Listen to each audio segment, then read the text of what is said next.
ಸಮತ್ವಂ ಯೋಗ ಉಚ್ಯತೆ ಅನ್ನುವಂತಹದ್ದು ಕೃಷ್ಣನ ವಾಣಿ. ಕೃಷ್ಣ ಭಗವದ್ಗೀತೆಯಲ್ಲಿ ಯೋಗದ ಕುರಿತಾಗಿ ಅತ್ಯಂತ ಒಂದು ಸರಳವಾದಂತಹ ವಾಕ್ಯವನ್ನು ಹೇಳ್ತಾನೆ. ಸಮತ್ವ ಅಂತಂತ ಹೇಳಿದರೆ ಯಾವ ದ್ವಂದ್ವಗಳು ನಮ್ಮನ್ನು ಕಾಡ್ತದೋ, ಉದಾಹರಣೆಗಾಗಿ ಸುಖ ದುಃಖ ಅನ್ನುವಂತಹದ್ದು ಸಾಮಾನ್ಯವಾಗಿ ಎಲ್ಲರೂ ಅನುಭವಿಸ್ತಕ್ಕಂತಹ ದ್ವಂದ್ವಗಳು.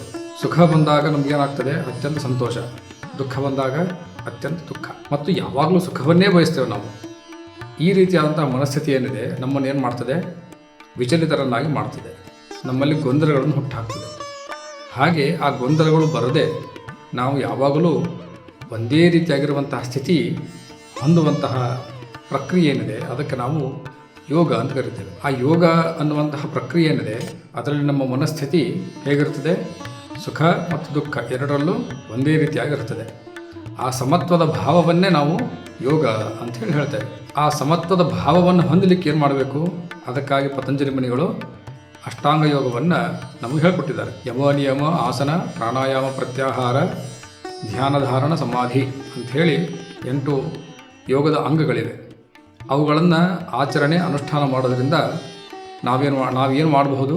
ಆ ಸಮತ್ವದ ಹಾದಿಯನ್ನು ಪ್ರಾರಂಭ ಮಾಡಬಹುದು. ಒಂದು ಸಲ ನಾವು ಪ್ರಾರಂಭ ಮಾಡಿದ್ದೇ ಆದರೆ ನಾವು ಸಹ ಆ ಯೋಗದ ಸ್ಥಿತಿಯನ್ನು ಹೊಂದಲಿಕ್ಕೆ ಸಾಧ್ಯ. ಆ ಯೋಗದ ಸ್ಥಿತಿ ಯಾಕೆ ಹೊಂದಬೇಕು ಅಂತಂದರೆ ನಾವು ದ್ವಂದ್ವದಿಂದ ಮುಕ್ತರಾಗಬೇಕು. ಅದೇ ನಾವು ಏನು ಹೇಳ್ತೇವೆ? ಮೋಕ್ಷ ಅಂತ ಕರಿತೇವೆ. ಇದು ಈ ಕೃಷ್ಣನ ಸಮತ್ವಂ ಯೋಗ ಉಚ್ಯತೆ ಎನ್ನುವಂತಹ ವಾಕ್ಯದಲ್ಲಿ ಅಥವಾ ಆ ವಾಕ್ಯದ ಹಿಂದಿರುವಂತಹ ವಿಷಯವಾಗಿದೆ.